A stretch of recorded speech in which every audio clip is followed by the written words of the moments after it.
Hi friends, ఈరోజు మనం Nellore special చేపల పులుసు చేసుకుందామండి. యాక్చువల్గా మాదైతే నెల్లూరేనండి. మేము చేసుకునే చేపల పులుసుని మీకు ఈరోజు చూపిస్తాను. అది కూడా నేను మట్టి కుండలో తయారు చేశానండి. బాగా కొంచెం టేస్టీగా ఉంటుందని. ఫస్ట్ మనం కుండ పెట్టుకొని దాంట్లో కొంచెం ఆయిల్ వేసుకోవాలి. ఆ ఆయిల్ కొంచెం కాగిందనుకున్నప్పుడు పచ్చిమిరపకాయ ముక్కలు వేసుకోవాలి. ఆ పచ్చిమిరపకాయలు కొంచెం అట్లా వేగిన తర్వాత ఉల్లిపాయ ముక్కలు వేసుకోవాలి. ఉల్లిపాయ ముక్కలు కొంచెం పెద్దవిగానే కట్ చేసుకొని వేసుకోవచ్చండి. ఎందుకంటే ఇది ఫిష్ పులుసు కాబట్టి మనకి కొంచెం పెద్ద ముక్కలు అయితే మనకి పంట కింద తగులితే కొంచెం బాగుంటుంది. అవి కొంచెం బాగా వేగించాలండి. కొంచెం బాగా వేగిన తర్వాత టమాటా ముక్కలు వేసుకోవాలి. ఈ టమాటా ముక్కలు కూడా కొంచెం బాగా మగ్గనివ్వాలి. ఈ ఆనియన్స్, టమాటాలు, పచ్చిమిర్చి అన్నీ కలిపి ఆయిల్లో బాగా మగ్గించుకోవాలి. ఈ పులుసు చాలా టేస్టీగా ఉంటుందండి. ఎందుకంటే నేను ఇప్పుడు కుండలో కూడా తయారు చేస్తున్నాను. మీకు అవైలబిలిటీ ఉంటే కుండలో కూడా చేసుకోవచ్చు, లేదా బాణాల్లోనైనా చేసుకోవచ్చు.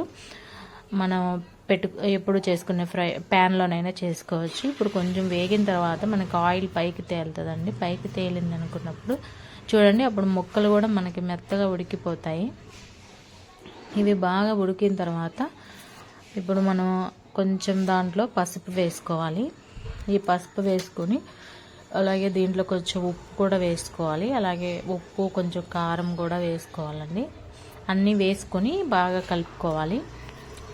కారం వేసుకో కొంచెం బాగా వాటన్నిటిని కూడా, అంటే మనం కూరకి తగినట్టుగా పులుసు కాబట్టి చూసుకొని వేసుకోవాలి. ఇప్పుడు మనం కొంచెం కరివేపాకు కూడా వేసుకొని దాన్ని బాగా కొంచెం ఫ్రై చేసుకోవాలండి. ఈ ఆయిల్లో ఇవన్నీ కూడా మసాలాలన్నీ కూడా ఆ ముక్కలకి, అంటే ఈ ఆనియన్ ముక్కలు, టమాటా ముక్కలకి బాగా పట్టేటట్లుగా బాగా కలుపుకొని సిమ్లో పెట్టి మగ్గించుకోవాలి. ఆయిల్ చూడండి పైకి తేలుతుందంటే ఇవి బాగా ఉడికిపోయినట్లుగా మనం అనుకోవచ్చు. ఇప్పుడు అల్లం వెల్లుల్లి పేస్టు మనకి అంటే మన ముక్కలను బట్టి వేసుకోవాలి, ఎంత కావాలంటే అంత. ఇప్పుడు బాగా కలుపుకొని కొంచెం బాగా మగ్గించుకోవాలి. ఇవంతా కూడా గుజ్జుగా అయిపోతుంది. మొత్తం ఆనియన్స్, టమాటా అవన్నీ కూడా గుజ్జుగా అయిపోయి మనకి నూనె కొంచెం పైకి తేలుతుంది. అట్లా బాగా ఉడికించుకోవాలి.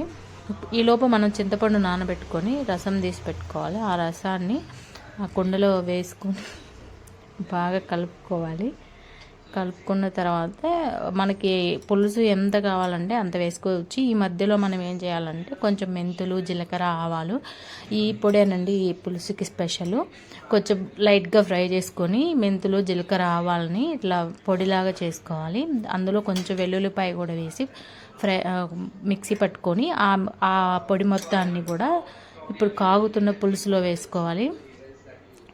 ఈ కాగుతున్న పులుసులో వేసుకొని బాగా కలుపుకోవాలండి. కలుపుకున్న తర్వాత బాగా కొంచెం సిమ్లో పెట్టి ఈ పులుసు అంతా కూడా దగ్గర పడేలాగా ఉడికించుకోవాలి. ఇప్పుడు కొంచెం బాగా చిక్కబడింది చూడండి, కొంచెం ఆయిల్ కూడా పైకి తేలుతుంది. ఇప్పుడు మనం వేయించి పెట్టుకున్న, అంటే ఉప్పు, పసుపు వేసి వేయించి పెట్టుకున్న చేప ముక్కల్ని దాంట్లో వేసుకోవాలి. వేసుకొని కొంచెం బాగా, అంటే కలపకూడదు, కొంచెం ఇట్లా కుదపాలి అంతే. ఎందుకంటే విరిగిపోతాయండి. ఇవి విరగవు, ఎందుకంటే మామూలుగా మనం వేయించుకున్నాం కాబట్టి ముందుగా, అదే వేయించుకోకపోతే విరుగుతాయి.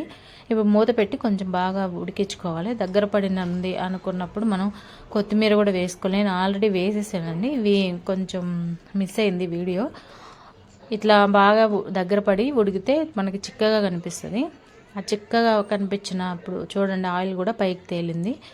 ఇప్పుడు మనకి పులుసు రెడీ అయినట్లే. బాయ్ ఫ్రెండ్స్, ఈ వీడియో మీకు నచ్చితే ప్లీజ్ లైక్ అండ్ సబ్స్క్రైబ్.